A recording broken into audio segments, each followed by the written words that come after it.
On behalf of New York NBA President Jeff Pinard and the entire board, thank you for joining today's edition of our Affordable Friday webinar series. Brian Garris and Sherry Eccles, co-chairs, along with members of the Affordable Housing Committee, focus to educate lenders and provide additional resources to open doors to homeownership for more New Yorkers. Before we get started, we'll cover a few quick housekeeping notes. If you experience any technical difficulties, please use the chat box to notify us. During today's webinar, all lines are muted except for our presenter. There will be an opportunity to ask questions. Please use the chat box and we'll do our best to address the questions, especially during the Q&A session at the end. We'll be sharing the presentation slides and relevant resources with you after today's webinar. And today's webinar is sponsored in partnership with the Mortgage Bankers Association of Northeastern New York and NYMBA. And now I'll pass things over to Sherry to kick off the webinar. Hi, good afternoon, everyone. Thank you so much for taking the time to join us for this really exciting presentation. We are thrilled to have Mary Kay Scully with us today, compliments of Enact Mortgage, as well as our very recent new partnership with the NBA of Northeastern New York. So we're thrilled that as a regional NBA, we are now developing more of those strong regional partnerships, and they've stepped up with an annual sponsorship to support all of our educational efforts, among other things, and we're really excited about that. So without further ado, I will turn things over to the president of the NBA of Northeastern New York and also Mary Kay's colleague at Enact, Tab Beauregard. Thank you, Sherry, and thank you, Christina, Jeff, and Joe for inviting us along Enact Mortgage Insurance to present today. We are thrilled, both Enact and the Northeast New York NBA are thrilled to be here. So Mary Kay has made me promise her not to read her full bio, which is very, very impressive. She's been in the industry for over 30 years and is amazing and has held positions throughout all levels of the mortgage industry. What I did not know, and I've known Mary Kay for years myself, is that she is a regular contributor on a monthly basis to the National Mortgage Professionals magazine. So you can always read her monthly blogs on there as well. So without further ado, Mary Kay, I'm going to turn it over to you. Thank you.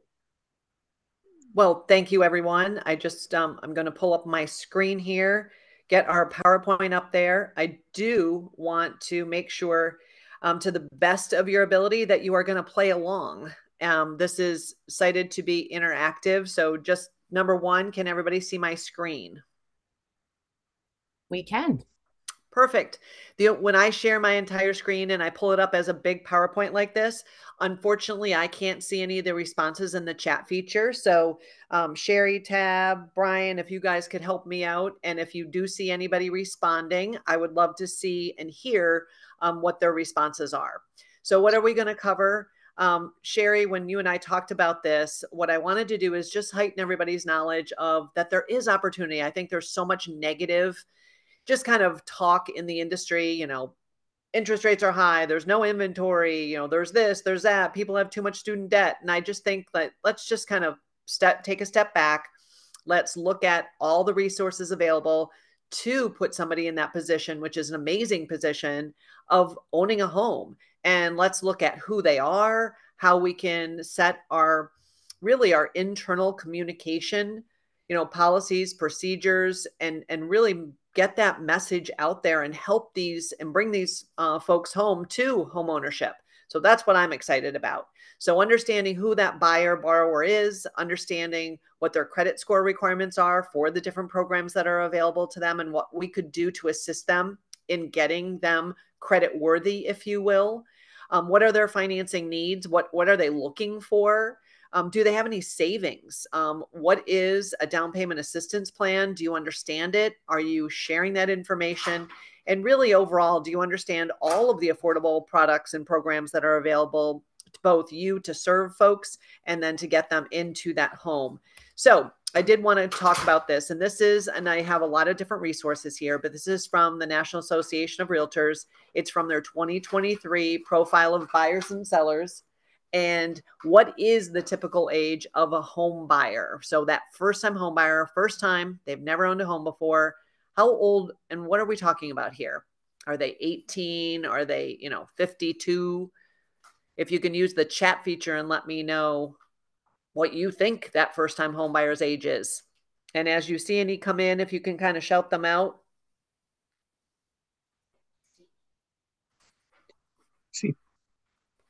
See 34, see 31, see All right. 25, 32, 32 to 35. All right. So they're right in that area. Thank you, Tab. It's 35. So a couple of comments on that. We do always talk about millennials whenever we talk about any kind of a mortgage, product process, who's our buyer. We always talk about millennials. But we have Gen Z coming up right behind them. And although the millennials waited, and it could be for a lot of different reasons that you've heard and, some other made up ones that you've heard, they did delay a lot of their life decisions. They're later to get married, they're later to have children, they, were spending a lot of money without saving it. Gen Z is actually not waiting as long as the millennials did to buy homes. And somebody said this the other day, and I just thought it was really, really powerful. Gen Z people don't know that the rates were 2 or 2.5 or 3. So whatever the rate is what the rate is. They either qualify at that rate or they don't qualify at that rate, but they don't come with a whole lot of this, baggage of I'm going to wait because I don't want to pay these crazy interest rates. They don't know what they were. So to me, that's kind of a huge opportunity. Yes, it makes it a little bit harder for them to qualify from an affordability standpoint, but they don't know any better. We did see in 2023 that it came down a little bit. So shockingly, in 2022, the first-time homebuyer's age was actually a little bit older than that. Why is also this all important is because it's how you communicate. How do you market to those people? So all of that is really, really, really important. So that's our first-time home buyer. We obviously want to keep buyers and get additional customers. We want referrals. We want repeat buyers and, and borrowers if you're a real estate agent or if you're in the lending business. So what is the age of a repeat buyer for a home? That you're going to hear in a couple of minutes of how many of those actually use financing to help them buy that first home or that additional second home.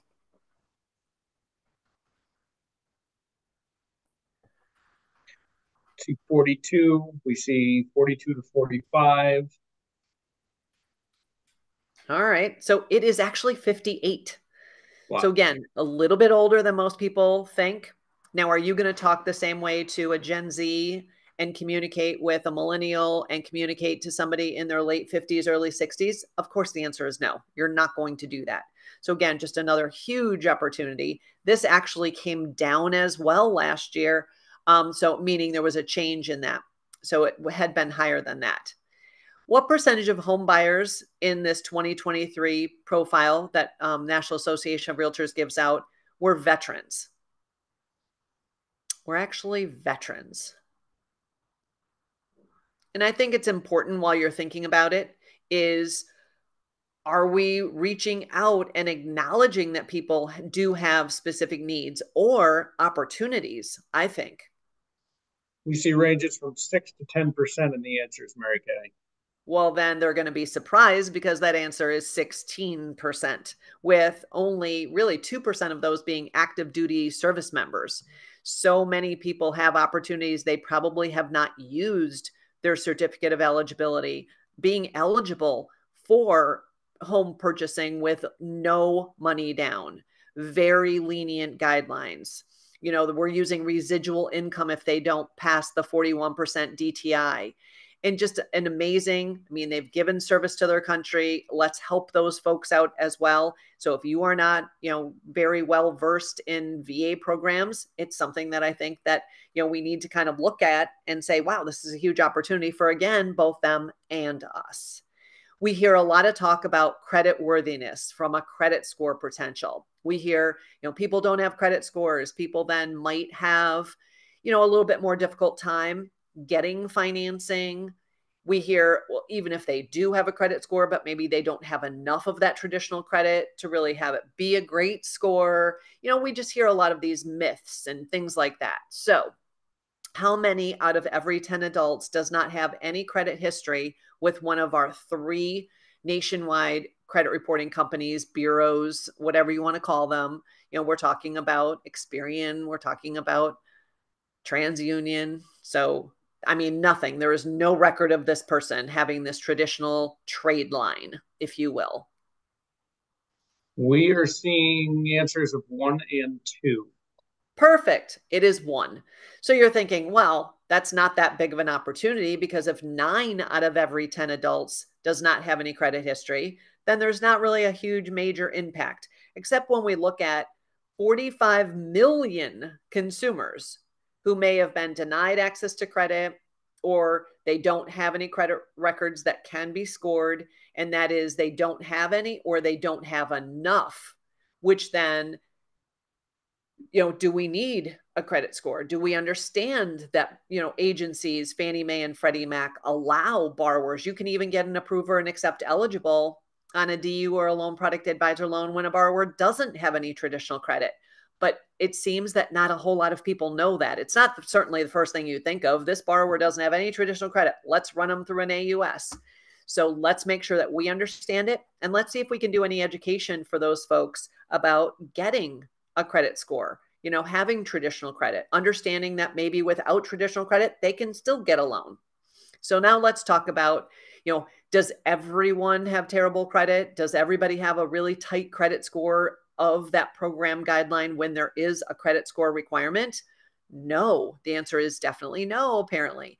So on a conventional loan, what would be the average credit score for a buyer?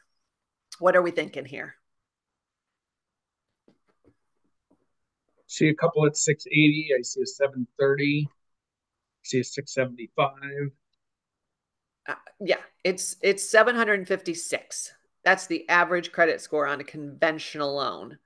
Okay, so maybe I was a little bit wrong. You're thinking maybe that's a little bit higher than I thought. So maybe that's higher because people with lower scores get FHA financing, which we do know the threshold for being an acceptable FHA buyer can be less than from an agency perspective. Certainly that absolutely is true. But what is the average credit score on FHA loans? See a 700. I see a 630, 725, 620. Yeah, it's 676.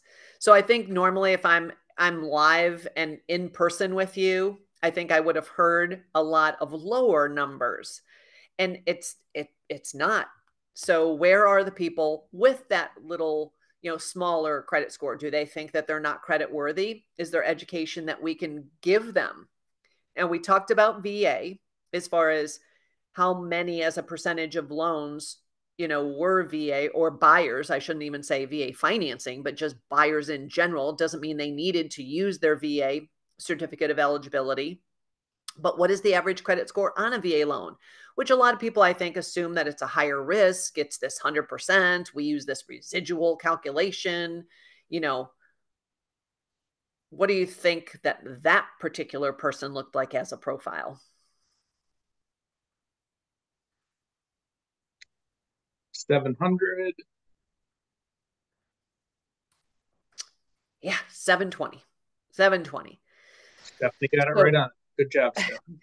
yeah. So to me, this is like great news, but I also see a huge opportunity. Are there people that just don't believe they're credit worthy, that are credit worthy? And for those that don't have traditional credit, is there something that we can do to help those people, to get them in that position, being their trusted advisor, so that they do believe homeownership is within their grasp and they will then go for that? They can look at that. So moving it and segueing it a little bit, Sunny Mae requires borrowers to have a minimum credit score of 620 when the borrower has a score to be eligible for their program. Is that true or is that false? See a couple of falses out here. All right, false. Okay. But again, I don't think that we want to go, okay, we want you at 400. I mean, that's clearly not the message. I don't want anyone to go on social media saying, hey, anybody that doesn't have a credit score, that's not what we're talking about here. But again, it is getting rid of that message, that preconceived notion that I need a 700 credit score. No. I mean, everybody talks about credit scores, but do they really understand it? And in my opinion, the answer is no, they don't. They're looking probably at Credit Karma or Credit Sesame or some other thing, and they're not looking at FICO and FICO Classic, which is what we're currently using. So great news is when people buy a home, they need you. So what are we talking about as far as what percentage of first-time home buyers actually needed a mortgage loan? Or at least use one. Maybe they had the ability to pay cash, but they definitely use financing instead. 85, 90, 98, 85. 94. So first-time home buyers, obviously you can look at this and reverse it and say they put about 6% down. So do they know that they could have gotten? And prior to 2023's results, it was higher than that. It was higher than that. So again, they put a little bit more money down last year. What is the typical LTV on a first-time home buyer purchase? 92. Okay, 92. So, that's amazing as well. What is the median income for all buyers? So first-time home buyers, repeat buyers. What do you think that household income, the median income for those households were that could afford homes? Because with prices up, with interest rates kind of climbing, we saw an increase. We saw an increase, saw a little bit of an increase last year as well. Hopefully that's over. We're seeing 70,000, 80,000, 90,000. So across the country, okay, so across the whole entire country, it was 107. And I think that there's still so much negative, press out there. There's so much negative talk about nobody can afford to buy a house. Nobody qualifies for the affordable housing programs because you're, limited in the income. And with that income, you can't afford a house. That is not true across the board. Now, it could be true from scenario to scenario. Absolutely. Could it be a little bit more difficult in certain high priced areas? Of course it could be. But I think to just kind of wear that hat that, nobody's going to qualify and I'm just going to dismiss these programs that are available out there, that is a huge mistake. Now, this one resonates, especially with Tab and I, but I think it's an important lesson to all of us, again, of controlling the narrative, having a conversation, spreading the word. What percentage of Americans believed that they needed 20% down and that was just not feasible and they're delaying their decisions of buying a home? See 50, 80, 50, 90. Not quite 90, but greater than 50. So 62% of people think, I can't buy a home. I need 20% down and look at the sale prices around here. Do we do loans that have, 3% down? Of course we do. FHA 3.5, VA 100% financing, Sunny Mae, your other, if you're not just serving New York, your other HFA areas, some of your may have a portfolio product. I mean, let's get that word out. I love the statistic and you could do the math. I mean, it's not really a yes or no or true or false or just I'm quizzing you, but I just thought this was really, really important. If they thought they needed 20% down and we're looking at a home for $200,000, of course they're delaying their decision. They're going, I don't have $40,000. If I had needed to put 20% down, knowing that's the mindset of over 60% of folks, that's crazy. But if they put 3% down, that's only $600 or $6,000. If they saved $400 a month, they could save that 3%. And again, you could do the math, but I'm going to give it to you, 15 months. So while they're searching, while they're trying to figure out where they want to live, while they're meeting and getting pre-approved, while they're doing all of those things, they are, packaging and putting that $400 away. In just over a year, they could have 3%. So to me, that's really amazing. If they were sitting there saving $400 a month till they got to that $40,000, a lot of different things happened. Number one, 8.3 years went by.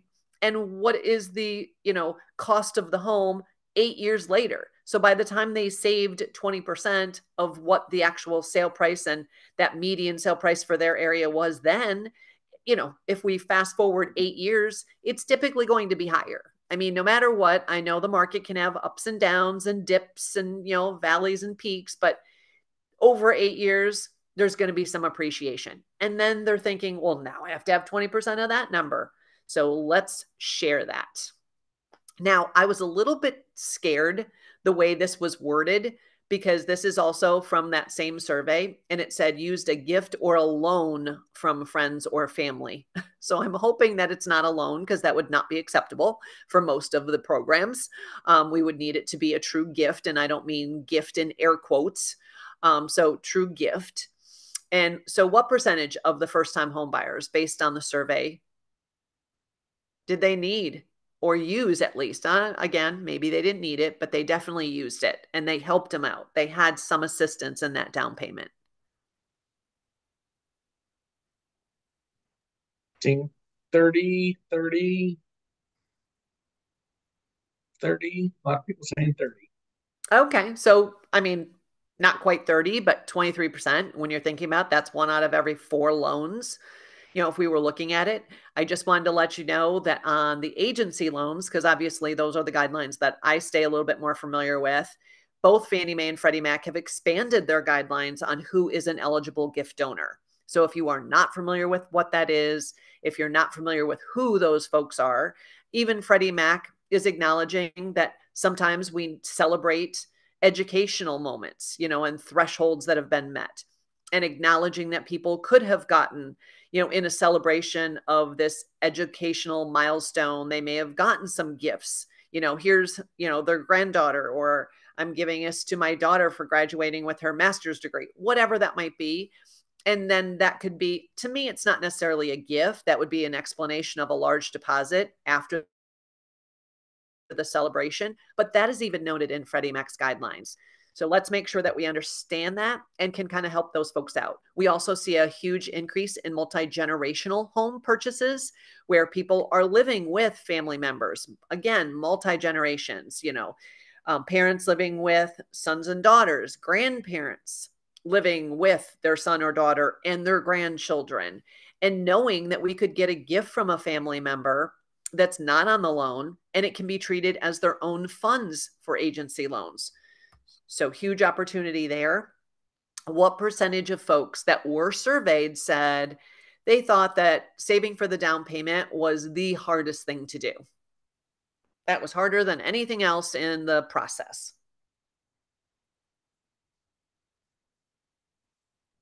Sorry, I was on mute. 30, 80, 80, 50. All right. It was close to 40. 39% said, getting that down payment. But let's review. What percentage did they put down? They put down 6%. Well, they could have maybe, if the qualification was there, meaning if they could have been able to afford with their DTI the slightly higher payment, they didn't have to wait till they had 6%. They could have put 3% down or 5% down. So I think that is a huge opportunity there as well. We also, if you look at statistics, I think more than 30% of the people cried during the mortgage application. So let's not have them cry. Buyers that were asked, and this is first-time home buyers and repeat buyers, they were asked what expenses made savings, saving for a down payment or for just the overall cost. Because obviously, we have closing costs that go along with down payment, as you all know. What was cited as being the reasons where it's hard to save? And I said, oh, they can save $400 a month. Well, not everybody could do that. All is the answer that we're seeing. It is all of those, Tab, all of them. High rent, but again, use that to your advantage. Well, instead of paying your landlord's mortgage, let's really cut back on our spending and see if we can put and kind of set aside that $400. Student loans, can you do anything? Can you, recast them? Can you, whatever? Car loans, what are you driving? Do you need that kind of a car? Is that more important than where you live? Just kind of having some education here. And as a bonus question, credit card debt. How many credit cards do most college students have? According to Sally Mae, what is the average number of credit cards that college students have? 3, 2. Whoever said 3, No. Tab, that is the answer. So give Tab the answer in that chat feature. How much income do college kids typically have that they can pay their credit card bills every month? 0. Okay. Or not enough. Again, a little bit of education in promoting, why homeownership is so exciting for them. It is a reachable goal, but it's gonna mean they need to make choices. Okay, do you want that? Do you want to put that on a credit card? So that will and can impact not only just your debt, but how are you paying that? Are you paying it timely? It's going to affect your credit score as well. How many, as a percentage of buyers, thought that getting the mortgage itself, getting that loan, was more difficult than they thought it was going to be to apply and actually receive that funding? 50, 60, 95. Okay, it's not that bad. It's not that bad. So they don't feel tortured. I mean, 95 would be horrible. So I'm glad it wasn't 95. 30%. But again, I think this is a huge opportunity. It's all about setting the expectation and setting the communication with that borrower right up front. This is what we need to do. This is what you need to do. This is my expectation of you. This is how and what you're applying for. This is how it works. So I think that there's a huge opportunity to have that customer have a much more wow experience. And the good news about it now is when people have an amazing experience doing something, they tell not one person, they don't tell 2 people, they put it on social media and tell all kinds of people, depending on who they're connected to. So it's not about, oh, they had an okay experience. We need to make it a wow experience before they'll share. But if anything goes wrong, oh, they share that immediately. Used to be that they shared that with 7 to 10 people, but now they share it with, again, every one of their connections on every one of their platforms. So we have to make sure that they didn't just have an okay experience. We need to make sure that we have and gave them a wow experience. So I think that that's huge. Well, if savings is such a difficult process for a first-time home buyer, let's take a quiz on down payment assistance programs. Down payment assistance programs are only for first-time home buyers, so it wouldn't help you if you were a repeat buyer kind of coming back into the market. True or false? False. True. It is false. Okay, it's false. I know so many people that I've talked to, so many loan officers I've talked to have said, I have a customer that I gave their loan to when they first bought their first home. So let's call them a first-time home buyer. They have now built up all this equity, but they're really afraid of that move up step. Sure, I could sell my house and get a lot of money, but I can't afford what I would want to replace my home with. To really give me a step up, I'd have to get rid of my current interest rate. I'd be stepping into a new interest rate. Prices of homes are expensive. I'm not getting that much more, so I'm not, whatever that might be. This is another opportunity. Doesn't mean that they have to be a first-time home buyer. There may be available to them additional assistance. Down payment assistance is only compatible with FHA loans.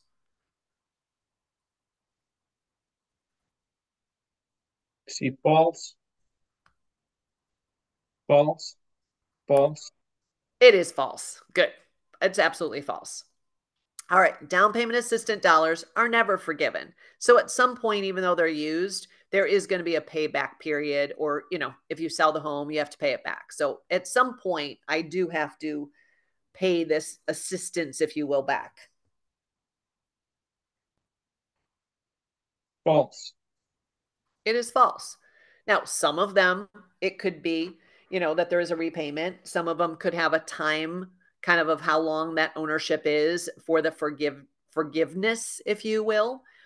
But I think a lot of people are just, oh no, there's just so many, things that go along with that. They're going to do this, just not knowing and understanding the program. So let's make sure that we get rid of a lot of those myths And let's make sure that you absolutely know how and what are the resources to get these particular programs. So it could be a low interest loan. It could be a deferred payment loan. It could be a completely forgivable loan. It could be a silent second that does have varying payback or loan forgiveness options with it. Or it could be just a pure grant that never has to be paid back. So all different types could be available through state, through private, through nonprofits, through government-based programs. Happy to share that Fannie Mae has a huge down payment assistance tool on their website for consumers, but obviously mortgage professionals can use it too. And then this is brand new from Freddie Mac. It's Down Payment Assistance One. It is their particular product that assists you in housing professionals to get that started and find some funds, if you can, for that particular buyer. So in all of this and what we're saying, should people buy or should they rent? I mean, should we go to this extra effort for all of these folks, learning about all these different products, sharing your information that you now hold and getting that to consumers to just increase homebuyer awareness, increase what their, credit, profile needs to be a home buyer? Well, I'm hoping that you're all just saying yes right now. I mean, that's the goal for you as a mortgage professional and also as these future potential home owners. So this is something that I wanted to share with you. You can see that is 100% a document from the National Association of Realtors, so NAR. But I wanted to share this so bad. So I mean, put it in here, giving them full credit for it. But just the wealth comparison. And I had an older one of these that I used to share all the time, and I just was able to find this one. So I was very excited about it. It is the #1 wealth builder in the country, is being a homeowner. So you can change someone's life. You can change generations, going forward with first-time home buyers. And there are just so many people that have come from generation of never having that experience in their family of owning a home. And they just kind of assume that they can't either. So that's what excites me, is you can change literally people's lives, which is so, so cool. So back to some true and false questions here. To be eligible for at least these particular programs through the agencies, so it would be Fannie Mae's Home Ready or Freddie Mac's Home Possible, you have to be a first-time home buyer. Is that true or is that false?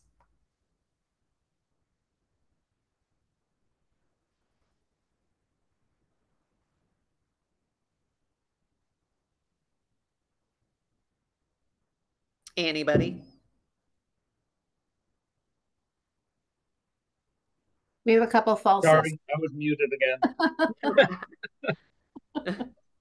It is false. I was like, okay, did I get disconnected here? You're making me nervous. Okay. I was talking to myself. I was like, why are you still silent? It is false. Okay. It is absolutely false. So that's exciting news there. When utilizing their programs, they cannot retain any other properties when they're purchasing a home and using one of these programs. Is that true or false?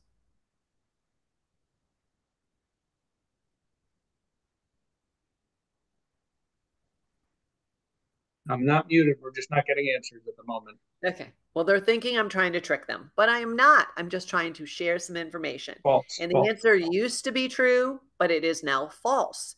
So your borrower can maintain other properties and still be eligible to use this particular product, which, makes it eligible for the higher LTV and for savings. And that's what this question is. So Fannie Mae's Home Ready. I don't want to cut you out here as well, but just a quick shout out to Jim Bopp, who's made the point that both programs also have renovation options. So, and I love that. I love that. Yeah, which he mentioned earlier. Oh, that's perfect. So on a Home Possible loan or a Home Ready loan, you could potentially think that there's going to be, for Fannie Mae, loan level price adjustment. So it could be for credit score. It could be for LTV. It could be because they want to buy a condo as their first home, all those different things. Well, that's not true, because if they can qualify for either Fannie Mae's Home Ready or Freddie Mac's Home Possible, the LLPAs for Fannie are completely waived. And Freddie Mac doesn't call them LLPAs. They just call them fees, credit fees, fees in price. I mean, all those different variations of that, but they're literally all waived. So what you end up is with a result of a very, very competitive interest rate, which is totally, totally amazing. So that's exciting. And this is, of course, everybody always wants to talk about how to get rid of mortgage insurance. They never say, please tell me how I can get mortgage insurance from my borrower on a loan. But I know this is, very close to my heart and Tabs. We love mortgage insurance because it's what we do. Really, though, they can use a down payment of 3% or 5% without having to save that 20% that over 60% of the people think they need. And they can go forward and start building that wealth. They also can drop the mortgage insurance. If it is an owner-occupied primary residence, single family, they don't put a second on it, and the home does not drop in value. They make their payments on time. As soon as they reach an 80 LTV based on the loan amount and the original value that was used to assess the LTV, it drops if it's borrower requested. Add an 80. So, they were saving $400 a month, and now they want to do a principal pay down of $400 a month and pay that loan down, down, down, down. So under the Homeowners Protection Act, if it is a single family owner occupied primary residence, they can do a borrower requested at 80. It's not on the new value. It's not on that. It's literally just on the value that was used. So that's exciting. What's even more exciting, I usually equate this because I think it's something that everybody understands, is based on your deductible is what your auto insurance. So you're like, you know what? I'll pay it, $2,500, $5,000 deductible, and your premium keeps going down and down and down. Well, it's similar to that if you think of it that way. That's my analogy for the day. With Fannie Mae and Freddie Mac and the housing agencies, they don't require the same amount of this insurance, of this default insurance from a coverage perspective. So because they're allowing for a lower coverage, that means that the premium is reduced, just like your auto insurance when you took a higher deductible. So they allow that. And that means the premium is lower. That means the projected PITI is lower. That means their DTI is lower. So it's pretty amazing. So they will allow the lower and require the lower coverage. So the mortgage insurance is lower. Same loan amount, your mortgage insurance premium would be lower if you were tagged as a home, home possible, home ready, or an HFA. So it's just kind of really cool to me that they're allowing that to, again, give these buyers a little bit more, affordability or a little bit more buying power. You can look at it either way. So super excited about that, to share that and just kind of talk that through. It used to be you needed a minimum credit score and all of that. Nope, they changed all that. So super excited. I am not going to go over these with you. I just wanted to make sure that you had them, as a reference. So I included them in the deck that will, be shared with you. But taking you through the quick facts of both, Fannie Mae's program and Freddie Mac's program, they have, just handout ready fact sheets that you could use with your, mortgage professional partners. You could use it with your builders. You could use it with your realtors. They have a marketing center. Now, please don't go rogue. Don't go out to this marketing center and get some, spiffy camera ready ads and then go out there and hand them out. You must go through your compliance department and make sure that you're compliant on it before you hand it out. But it's there. It's absolutely there. Homeowner and education requirements. This is something that I think that we kind of undersell. The fact that some people think that taking a class on how to be a great or better homeowner is a punishment, I think you're making a huge mistake. Oh, you got to take this crazy class if you want to do this. Like, stop. How about this is a huge opportunity to really help and assist you in all the things that you may not have thought about on buying a home and prepare you for that experience so that you can increase and be successful and happy in your home. So it is not a punishment. This is a huge opportunity. This is a gift. So Fannie Mae has their education. Freddie Mac has their education. We at Enact, we have education. Now make sure that the education the borrower is taking is acceptable to the individual program where it's required. I mean, does it need to be a HUD class? Does Fannie Mae wants their program? So just make sure it matches up. But again, it is not a punishment. Freddie Mac is absolutely able to share their fact sheets with you, their FAQs on some of those myths that you may have had, the marketing materials. And I love that you already said it. So I'm just going to say it again because I like it. There are a lot of ugly houses out there. And so there's ugly inventory. So why not use one of these programs with the renovation program and combine the two? I mean, that to me, super powerful. Or, just so many things that you can do it. You can do energy, a smart kind of program where you're doing it and, just making it more affordable to live there with the choices. So choice reno. I mean, just so many different programs that they have. Here's the education from our website. And that was my official presentation. Just letting you know that we have additional resources for you. If there's anything that we can do to help somebody buy, refinance, or rehab a home, let us know. And of course, this is my legal disclaimer for anything I said or did to you during my time with you. And I know, Sherry, you were going to share some really awesome information about your product as well. So,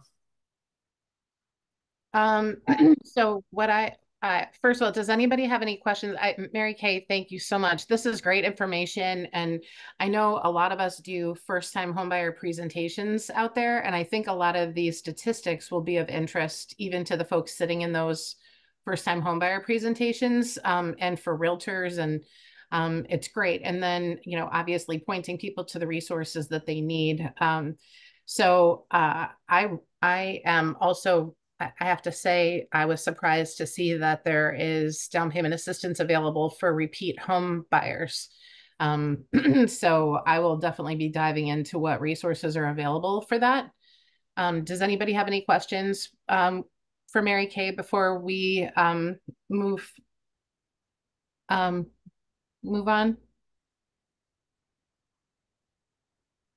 I'm not seeing anything in the chat, Sherry. I think she was so thorough. Oh my gosh, phenomenal as usual. So, so I did want to touch on a couple quick things. First of all, I'm going to piggyback on what Mary Kay said about the value of homebuyer education. I participate with the HomeSmart New York. In New York, we're unique in that we actually have a network of housing counseling agencies that provide homebuyer education. And really the way that they promote it is it's similar to driver's ed. If you're a parent and your kid is getting ready to get their driver's license, the responsible thing to do is enroll them in driver's ed, make sure that they get all the knowledge that they need in order to be safe drivers. And homebuyer education is similar. It's not, like Mary Kay said, it's not a punishment. It's really just a thing that as a responsible consumer you want to do. And as a person who's preparing themselves for the world, you want to do. So I think that's really important. I also wanted to touch, I don't know, Christina, if you don't mind backtracking. I can't move the slides for whatever reason. We have our advocacy conference coming up May 11th and 12th, or March 11th and 12th, sorry. And there are some really critical initiatives that we are supporting in terms of actually we're supporting an initiative to have homebuyer education be a formal required course in the public school curriculum, because we believe that financial literacy is critically important, both in helping people build wealth and become home owners, but also just as in general. And there is so much generational poverty and so much lack of understanding in terms of unbanked and underbanked individuals that don't understand the impact of the financial system. So we feel that's really important. We're looking to advocate for the manufactured home titling bill, which will make a big difference for people, obviously with inventory issues. The more that we can do to make construction of modular manufactured housing easier, that's critically important affordable housing stock that we need to be growing. We have a huge amount of area in this state where it's really one of the only, because the population is not dense enough for apartment complexes and things like that. It's really the only type of affordable housing that exists out there. So we encourage you to be a sponsor, to sign up as soon as possible for the conference. So the way the conference works, the first day will be education. We've got a great speaker. Senator Ryan is going to come in. He has kind of a comprehensive plan to help increase homeownership in New York. So he's our lunch speaker. And then in the afternoon, we'll be doing education on all the policies that we're supporting and then and opposing. And then the next morning, Pam Hunter is going to be speaking. We also that night have a cocktail reception at the Fort Orange Club with the key members of the critical committees that we work with, and that's really informal. And then the next day, we'll do a little more education. Pam Hunter, who is the chair of the banking committee for the assembly, will be speaking. And then we make appointments for you to see your local representatives. You go with a group. So let's say there's 5 of you, you'll kind of rotate around amongst each other's elected representatives. So the sooner we get everybody registered, the sooner we can start scheduling those appointments. And it is really critically important. There are some things that we're also in opposition to that we feel will have a really detrimental impact on the creation of housing inventory and the building of new both affordable rentals and affordable homes for folks. So I think it's really important. Also, William Cooper from the National MBA will be coming to talk about some of the federal initiatives that are out there and what the National MBA is doing at the federal level as well as how they're supporting us at the state level. So I think that's also really important. This conference, I can't say enough about how much, there's strength in numbers, the value of a really positive showing, and just understanding the impact that some of these bills can really have on our industry and the long-term ability for folks to have affordable housing in New York. We are the #1 state in the country for underproduction of affordable housing. And there's a whole slew of policy changes that we're looking to support to help address the inventory issues as well as access to credit for folks that are in need of it. The other thing that I would urge everyone to do, and I think we have a slide for this as well, is to sign up for the Mortgage Action Alliance. It's free. You sign up, you give them your email address, and the National MBA will send out calls to action whenever there's anything relevant that's going on that we should be weighing in on, and they will give you information about what proposed legislation exists, what their projected impacts will be, and how to contact your specific representatives in regard to that. And so I do think that, advocacy is the biggest value of the state association. It is critically important that we, like I said, that we are making our voices heard at an individual level, as well as by supporting the organization overall. To it, I would like to also thank very much ENACT for sponsoring this, Mary Kay for coming in, and for the MBA of Northeastern New York for being the first regional MBA to join us in partnership to make our statewide alliance that much stronger. And so if you have any questions, Jeff Pinard, who I think actually is on this webinar as well, is the president of the New York MBA, and Joe Culver is our executive director. So their contact information is here. We will send out the slide deck, and there will also be a recording of this posted on our YouTube channel.